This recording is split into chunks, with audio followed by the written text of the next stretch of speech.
Hi hello ಎಲ್ಲರಿಗೂ ನಮಸ್ಕಾರ. Welcome to our YouTube channel Aduge diaries. ಇವತ್ತು ಹೇಗೆ ಬೀನ್ಸ್ ಪಲ್ಯ ಮಾಡೋದು ಅಂತ ಹೇಳ್ಕೊಡ್ತೀನಿ.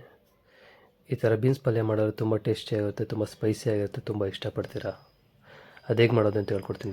ಮೊದಲು ಬೀನ್ಸ್ನ ಚಿಕ್ಕದಾಗಿ ಕಟ್ ಮಾಡ್ಕೋಬೇಕು. ಮತ್ತು ಒಂದಿಡೀ ಕಡಲೆಬೇಳೆನ ನೀರಲ್ಲಿ ಹಾಕಬೇಕು 20 ನಿಮಿಷ.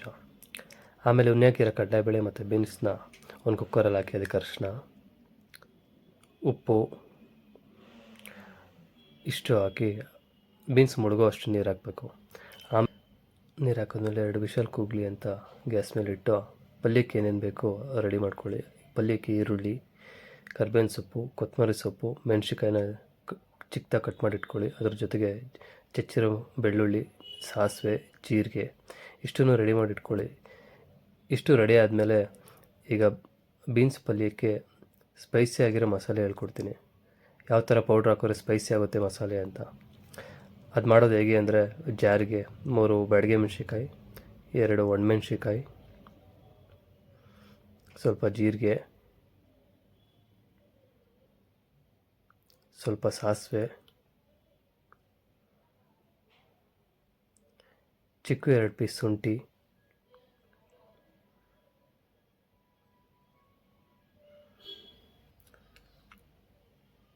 ಕರಿಬೇವಿನ ಸೊಪ್ಪು,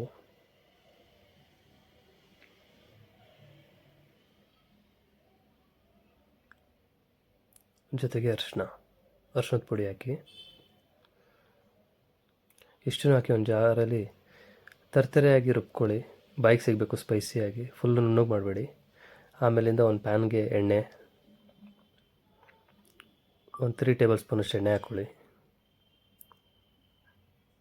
ಎಣ್ಣೆ ಚೆನ್ನಾಗಿ ಕಾದ್ಮೇಲೆ ಸಾಸಿವೆ ಸಿಡಿಬೇಕು.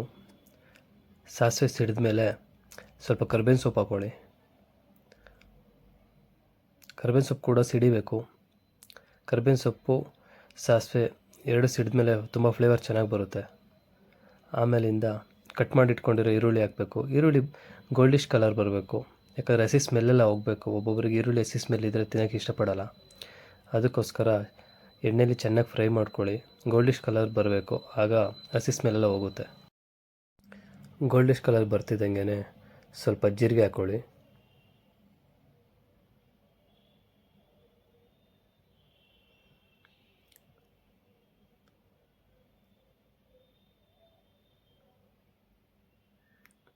ಹಾಗೆ ಜೀರಿಗೆ ಹುರ್ಕೊಳ್ಳಿ. ಜೊತೆಗೆ ಹಸಿಮೆಣ್ಸಿನ್ಕಾಯಿ ಹಾಕ್ಕೊಳ್ಳಿ.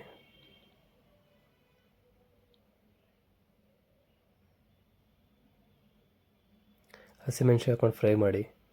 ಮೊದಲೇ ಹಸಿಮೆಣ್ಸಿನ್ಕಾಯಿ ಹಾಕ್ಕೊಂಡ್ರೆ ಫುಲ್ ಘಾಟಾಗುತ್ತೆ. ಆಮೇಲೆ ಇದು ರುಬ್ಬಿಟ್ಕೊಂಡಿರೋಂತಹ ಪೌಡ್ರನ್ನ ಹಾಕ್ಕೊಳ್ಳಿ. ಈ ಪೌಡ್ರೇ ಮೇಯ್ನು. ಈ ಪೌಡ್ರನ್ನ ಹಾಕಿ ಈರುಳ್ಳಿ ಜೊತೆ ಮಿಕ್ಸ್ ಮಾಡಿ ಚೆನ್ನಾಗಿ ಎಣ್ಣೆಲಿ ಹುರಿಬೇಕು. ಎಣ್ಣೆಲಿ ಚೆನ್ನಾಗಿ ಈ ಪೌಡ್ರನ್ನ ಹುರಿದಷ್ಟು ತುಂಬ ಚೆನ್ನಾಗಿರುತ್ತೆ, ತುಂಬ ಸ್ಪೈಸಿಯಾಗಿರುತ್ತೆ. ಇದನ್ನು ಒಂದು 2 ನಿಮಿಷ ಈರುಳ್ಳಿ ಎಲ್ಲದ್ರ ಜೊತೆ ಫ್ರೈ ಮಾಡಿ. ಚೆನ್ನಾಗಿ ಫ್ರೈ ಆಯಿತು ನೋಡಿ. ಈಗ ಎಲ್ಲ ಚೆನ್ನಾಗಿ ಮಿಕ್ಸ್ ಆಗಿದೆ. ಈರುಳ್ಳಿ ಜೊತೆ ಮೆಣಸಿನ್ಕಾಯಿ ಜೊತೆ ಈ ಪೌಡ್ರ್ ತುಂಬ ರುಚಿ ಹಿಡಿಬೇಕು. ಹಂಗೆ ಸೀದೋಗ್ಬಿಡುತ್ತೆ, ಕೈ ಆಡಿಸ್ತಾನೆ ಇರಬೇಕು. ಅದಾದಮೇಲೆ ಬೀನ್ಸು, ಕಡಲೆಬೇಳೆ ಕುಕ್ಕರಲ್ಲಿ ಬೇಯಿಸಿರ್ತಾರಲ್ಲ ಅದನ್ನು ಮಿಕ್ಸ್ ಮಾಡ್ಕೊಳ್ಳಿ. ಬೀನ್ಸು, ಕಡಲೆಬೇಳೆ ಎಲ್ಲನೂ ಚೆನ್ನಾಗಿ ಮಿಕ್ಸ್ ಮಾಡಿ. ಬೀನ್ಸ್ಗೆ ಚೆನ್ನಾಗಿ ಖಾರ ಹಿಡಿಬೇಕು, ಬೀನ್ಸ್ಗೆ ಕಡಲೆಬೇಳೆಗೆ, ಆಗ ತುಂಬ ಟೇಸ್ಟಾಗಿರುತ್ತೆ. ಚೆನ್ನಾಗಿ ಮಿಕ್ಸ್ ಮಾಡಿ. ನೀವೆಷ್ಟು ಚೆನ್ನಾಗಿ ಮಿಕ್ಸ್ ಮಾಡ್ತೀರೋ ಆಗ ಪ್ರತಿಯೊಂದು ಬೀನ್ಸ್ಗೂ ಖಾರ ಹಿಡಿಯುತ್ತೆ, ತಿನ್ಬೇಕಾದ್ರೆ ತುಂಬ ರುಚಿಯಾಗಿರುತ್ತೆ.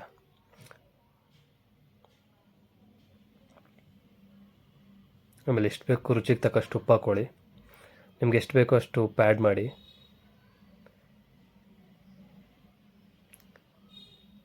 ಚೆನ್ನಾಗಿ ಮಿಕ್ಸ್ ಆದಮೇಲೆ ಸ್ವಲ್ಪ ಹೊತ್ತು ಮುಚ್ಚಿಡಿ. ಏನಕ್ಕೆ ಮುಚ್ಚಿಡೋದು ಅಂದರೆ ಅದ್ರ ಹಬೆಯಲ್ಲಿ ತುಂಬ ಬೇಯುತ್ತೆ, ಚೆನ್ನಾಗಿ ಬೇಯುತ್ತೆ. ಇನ್ನೂ ಆ ಫ್ಲೇವರ್ ಎಲ್ಲ ತುಂಬ ಚೆನ್ನಾಗಿ ಹಿಡಿಯುತ್ತೆ.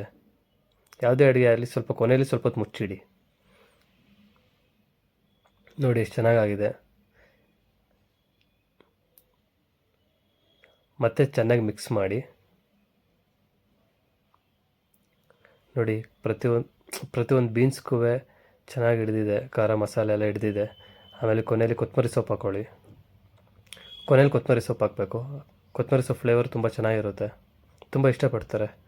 ನೋಡಿ, ಟೇಸ್ಟಿ ಬೀನ್ಸ್ ಪಲ್ಯ ರೆಡಿಯಾಗಿದೆ. ಇದೇ ಥರ ಚಪಾತಿಗೆ, ರೈಸ್ಗೆ ತುಂಬ ಚೆನ್ನಾಗಿರುತ್ತೆ. Thanks for the watching. ನಿಮ್ಗೆ ಈ ವಿಡಿಯೋ ಇಷ್ಟ ಆದರೆ ಸಬ್ಸ್ಕ್ರೈಬ್ ಮಾಡಿ ಆ್ಯಂಡ್ ಬೆಲ್ ಬಟನ್ ಪ್ರೆಸ್ ಮಾಡಿ. ಮುಂದೆ ಇದೇ ಥರ ಸಪೋರ್ಟ್ ಮಾಡ್ತಾಯಿರಿ. ಧನ್ಯವಾದಗಳು.